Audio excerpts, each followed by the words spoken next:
Trump hits back, Obama bows out, and brace yourself, winter is really coming. You're watching 5 News Tonight.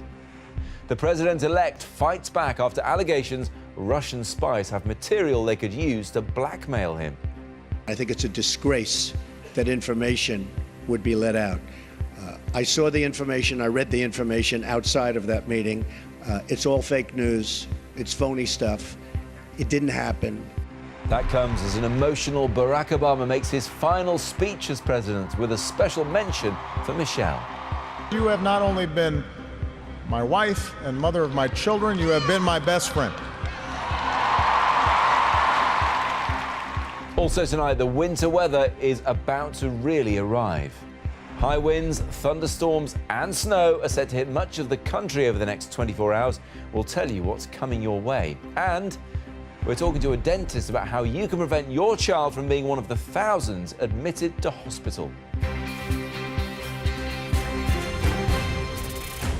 Good evening, welcome to 5 News Tonight. I'm Matt Barbette. When it comes to American President-elect Donald Trump, there is no shortage of gossip or allegations, but things have really stepped up a gear with the publication of an extraordinary dossier claiming that Russia has information which could seriously compromise him. The unverified report includes claims his campaign team were in contact with Moscow and also allegations involving prostitutes. In a news conference, Mr. Trump said it was nonsense and should never have been written or released. Our chief correspondent, Tessa Chapman, has more. Could this man's presidential journey get any more extraordinary?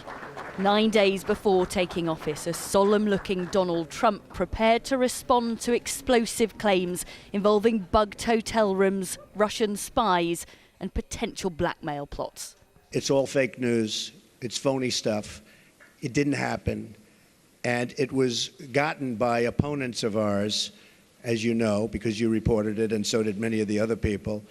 It was a group of opponents that got together, sick people, and they put that crap together. He's talking about a dossier reportedly compiled by a former British spy working for Trump's political opponents. The news website BuzzFeed decided to publish it, even though they acknowledge the details aren't verified and might not be true. The memo claims that the Russian regime has been supporting Trump for years and that their spies have collected material they could use to blackmail him, including allegations he used prostitutes for perverted sexual acts. Trump denied he'd been shown the dossier by the CIA last week when they briefed him on Russian hacking claims, and had this response for the TV channel which had reported otherwise. Since you're attacking us, can you give us a question? Go ahead. No, Mr. President-elect. Go ahead. President-elect, Go ahead. Since you are attacking No, our news not you. organization, Not you. Can you give us a chance? Your organization is you are terrible. attacking our news organization. The president-elect wasn't budging. Sir, Go ahead. Sir, can Quiet. you state, Quiet. Mr. President-elect, Go ahead. Can you state She's asking a categorically- question. Mr. Don't be rude. President-elect, can you give us a question? Don't be You're rude. attacking us. Can you give us a question? Don't be rude. Can you No, I'm give not us a going to give you a question? question. I'm not going to give you a question. Can you state categorically? You are fake news. The new president's relationship with the media is not set to be simple, nor it seems will his dealings be with those he needs to trust. I think it was disgraceful that the intelligence agencies allowed any information that turned out to be so false and fake out. I think it's a disgrace. And I say that, and that's something that Nazi Germany would have done and did do. I think it's a disgrace. An attitude that inevitably raises concerns. You have the president-elect pointing to the Kremlin as a credible source on that subject, whereas he's expressed skepticism for the findings of the U.S. intelligence community. So when you have now that contrast over the past week or two, it sends kind of a strange message. A strange message from a unique president-elect who did finally appear to acknowledge today that Russian hacking happened. US politics is in an odd place. The one certainty is that this man will be president at the end of next week. Sir, can we ask you Tessa one more Chapman, question on Russia? 5 News. Let's cross live now to Washington. We can speak there to NBC reporter Ron Allen. Good evening to you, Ron. A pretty extraordinary press conference, even by Donald Trump's standards. It only finished around, an hour ago. What reaction there to what he's been saying? Well, it was pretty extraordinary, and it was the first time he's had one in 6 months or 168 days, not to put too fine a point on it. And it was extraordinary in that he covered a lot of territory. It was extraordinary in the bluntness, and it was a continuation of the candidate that we saw during the campaign, who takes on the media, who clearly speaks his mind when he feels that he's been aggrieved by something. You saw him take on that reporter from CNN and the reporter from BuzzFeed. There's been a lot in the United States lately about this whole notion of fake news. And Mr. Trump clearly feels that he has been the target of a lot of that, and that he minces no words in talking about it. So quite a scene there, and I think that's what we can expect going forward. There's a lot of questions here in this country now about how the press and what the relationship will be with the new White House coming in next week or on the 20th. We don't know. The indications are that Mr. Trump is not very press friendly, that he's not going to be as open as previous administrations have been. He uses social media. He's been tweeting up a storm, dealing with major policy issues by tweet as well, which has gotten a lot of attention here and a lot of criticism from some corners here as well. So we're moving into very uncharted waters, and there's a lot of concern about where we're going to be. But I think one thing is certain: it's not going to be dull. It's going to be very interesting because Mr. Trump is quite a personality. Interesting if you get to ask the president a question, but you mentioned there he refused questions from CNN, from BuzzFeed, and it's BuzzFeed who published these claims in full via the dossier on their website. Is the president coming in now, the president-elect, coming in with a blacklist of people he's not going to talk to whilst he's the leader of the free world?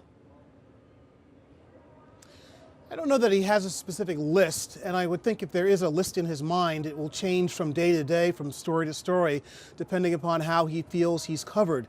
You know, in the way the press conferences have worked under the Obama White House is that there's something of a bidding war to try and get a question in, to try and get an interview on other occasions. So there's always that effort to try and pitch your idea, pitch your question.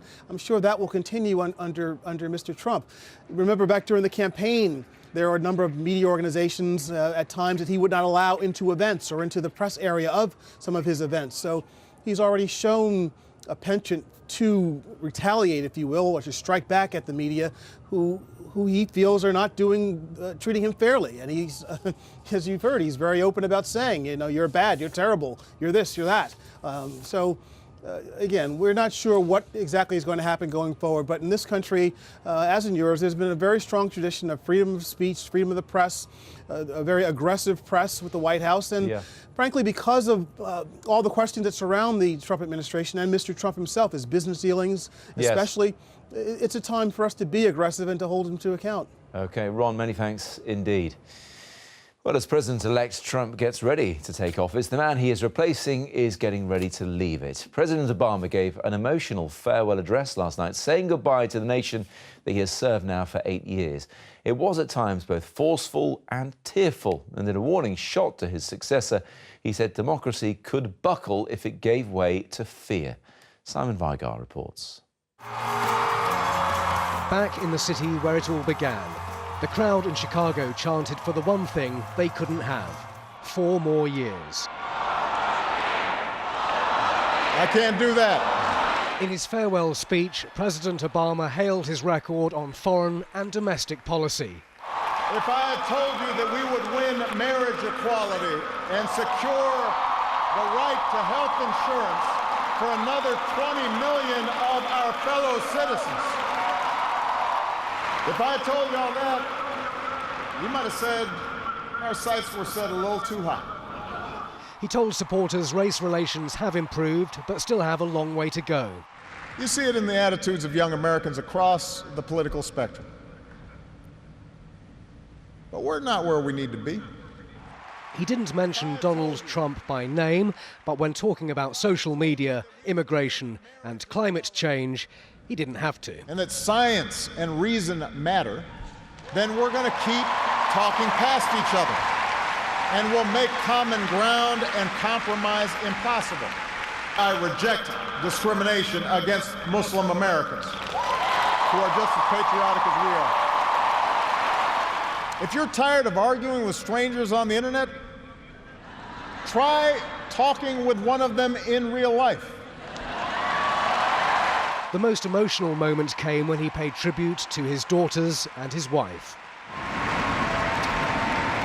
Michelle LaVaughn Robinson, girl of the South Side.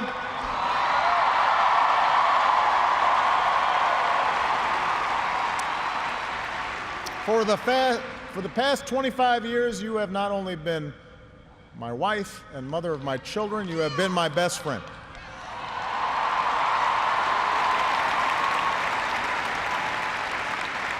He said he will continue to serve as a citizen and warned democracy is threatened when people give in to fear.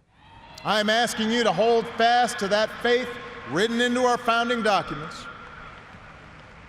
that creed reaffirmed by those who planted flags from foreign battlefields to the surface of the moon, a creed at the core of every American whose story is not yet written. Yes, we can. Yes, we did. Yes, we can. Thank you. God bless you. May God continue to bless the United States of America. Thank you. Long after policy successes and failures are forgotten, Barack Obama's power as an orator will be remembered. Simon Viger, 5 News. So what is President Obama's legacy going to be? How much of it will survive the incoming Trump administration? Earlier on, I spoke to Derek Chollet, who is a former special assistant to President Obama and who was also a White House advisor to President Bill Clinton. I began by asking him what it was like working for Barack Obama. Well, behind the scenes, it's very similar to what you see publicly. He's a very measured leader emotionally. He's very thorough. He's very serious, but he's extremely impressive. The president that the world saw once again last night in his farewell address, someone with big ideas who can speak eloquently about the challenges in the world and his hopes for the United States and the world at large, is very much the same president one sees behind closed doors. What does he consider his legacy to be? Well, I think a lot of it you heard last night, and I think he inherited a situation 8 years ago where at home and abroad, the United States was in a very perilous position. And over the course of the last 8 years, with a lot of tough decisions that have been made, he's put the United States in a better position to try to help bring the world together to tackle the most challenging problems that we face. There's still a long to-do list for the next president, but he's often talked about how being president of the United States is being a relay racer in which one inherits a situation, has to do the best they can with the time that they've got, and then pass the baton to a new leader. And I think he feels pretty good about the legacy that he is turning over to President-elect Trump. And he's passing the baton and making a few last-minute changes, specifically to America's relationship with Russia. Well, the U.S. relationship with Russia has been extremely complicated throughout his presidency and, of course, long before his presidency.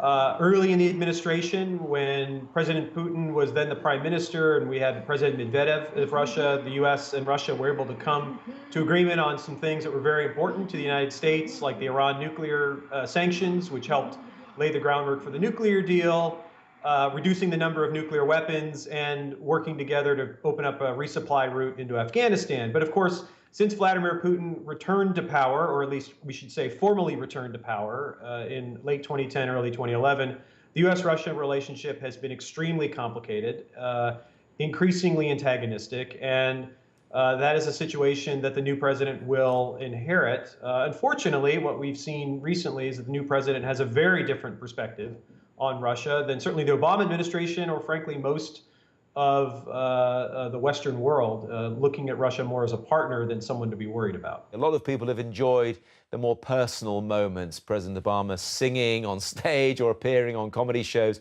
and Michelle, his wife, as well. Just to finish off, Derek, do you think we're going to see a bit more of that once they leave the White House? I think we will. I think the Obamas are more than political figures. They've been cultural leaders and in many ways cultural pioneers for the United States. They both are extraordinarily popular. President Obama is leaving office with extremely high approval ratings, I think the highest, near the highest ever of his entire presidency.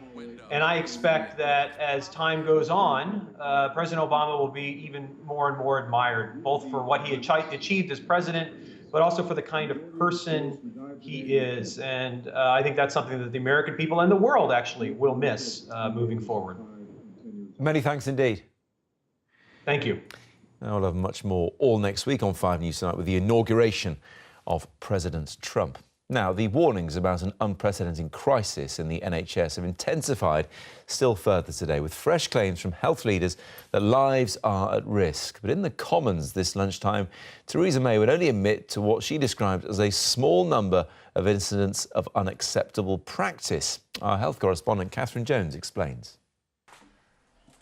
Nigel was rushed to A&E in Plymouth last month. He has cancer and had developed a life-threatening clot in his lung. There was no bed for him, so for 13 hours he was treated on a trolley. The explanation I was given by the nurses was that we had to wait so long for a bed simply because they have problems discharging patients who don't need medical care but need social care. I don't blame the hospital, I don't blame Plymouth City Council, and I don't blame Devon County Council.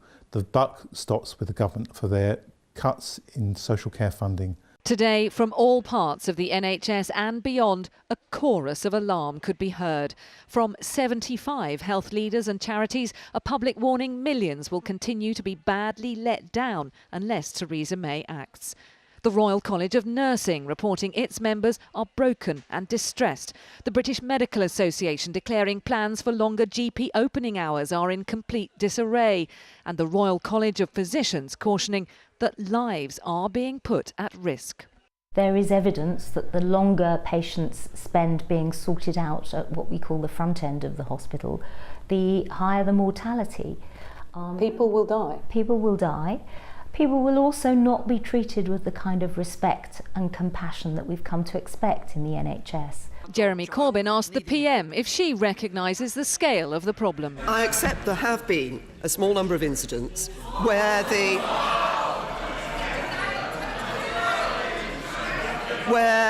where unacceptable practices have taken place. But if the right honourable gentleman comes back to me and talks to me about funding again, he should think on this. We can only fund social care and we can only fund the NHS if we have a strong economy. We'll only have that with the Conservatives. This was the Labour leader's verdict. Our NHS, Mr. Speaker, is in crisis, but the Prime Minister is in denial. The government says England has 3,000 more nurses and 1,600 more doctors than a year ago, and it is joining up health and social care to make the system work better. But today, the Prime Minister appeared to play down the pressure our hospitals are under, and that is unlikely to be popular. Petrol prices have risen to their highest level in more than 2 years. A litre of petrol reached an average of £1.18 a litre on Monday. Diesel car drivers are also feeling the strain with an average price per litre of £1.21, last seen in June 2015.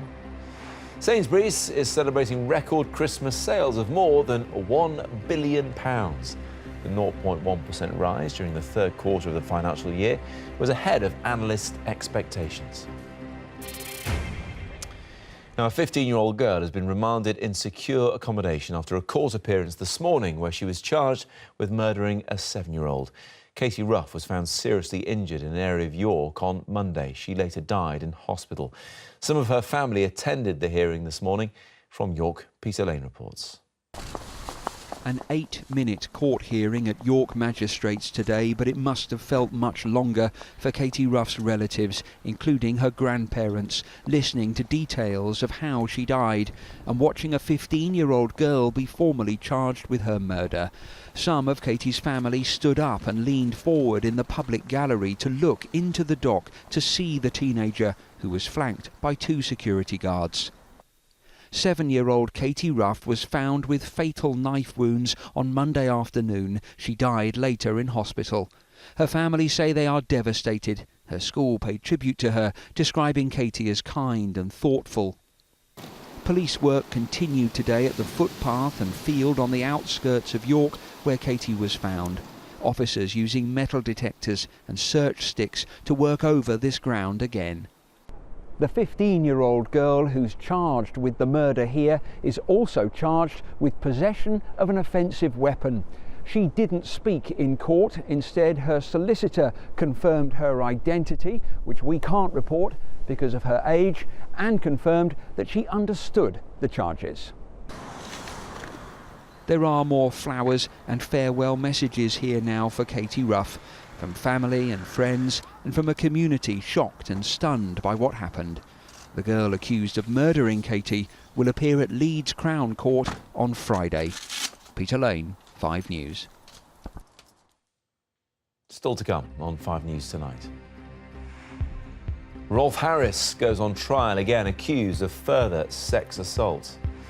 Also, we'll have advice for parents on how to help their children brush those teeth properly. It's a real problem. We're talking about it after the break.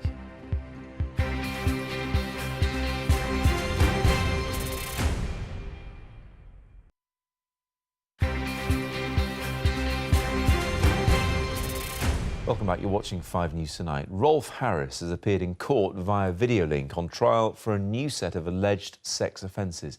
The TV entertainer is already serving a prison sentence for indecently assaulting 4 women. There are 7 complainants in this new trial with allegations dating between 1971 and 2004. Julian Drucker sent us this update from Southwark Crown Court. Rolf Harris is accused of a series of sexual assaults and acting in a way that the prosecution today described as brazen. Now, he was convicted and imprisoned after a separate trial 3 years ago. Now he faces claims from 7 women who were aged between 12 and 42 at the time of the alleged attacks.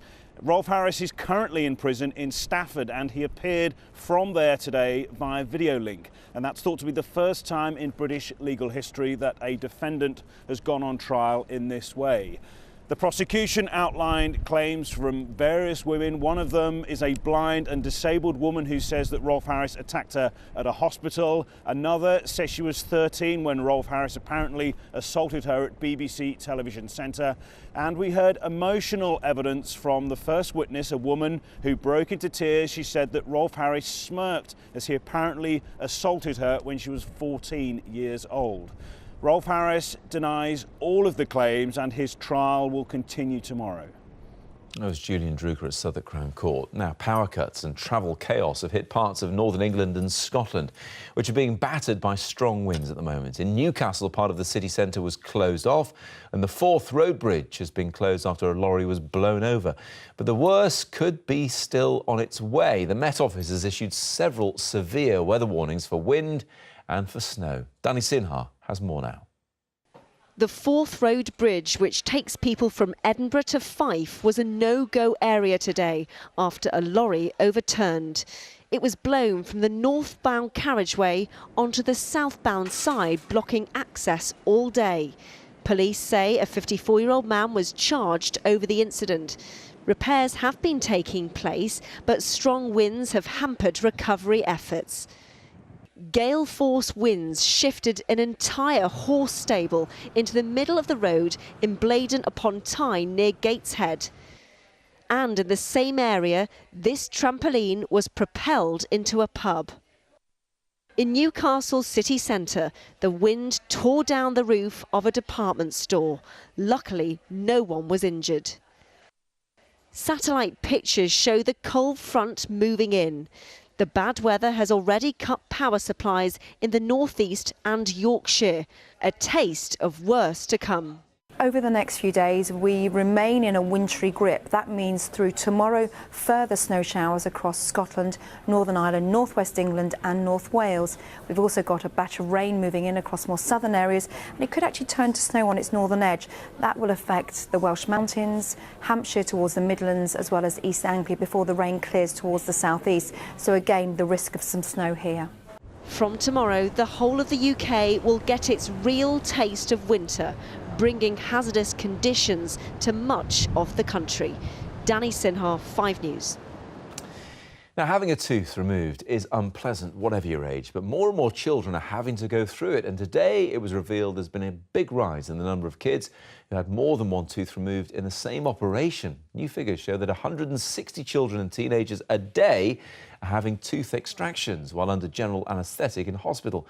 Not only is it putting an extra strain on the National Health Service at a very difficult time, it is completely avoidable, as tooth decay is, of course, preventable. To talk about this now, I'm joined by dentist Dr. Richard Marks. Good to see you, Richard.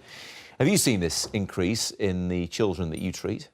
Yes, it's definitely something I've seen in practice, a large increase in the number of children having to be referred to hospital for these extractions of teeth. As a dentist who, I mean, look, dentists divide their work between private and NHS, as one who does both as well.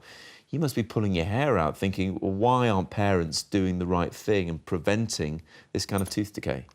Yeah, I think obviously this is really important, but I think there needs to be a better kind of education on the whole, and a kind of raising awareness of this through schools and other methods. But when you become a parent, there's no manual saying this is how you clean your children's teeth when they arrive, this is the kind of sugary things you should avoid. So if, let's say, there was a manual you could hand over to parents, what should they be doing from day one, and what should they be doing perhaps now if they haven't done it right so far?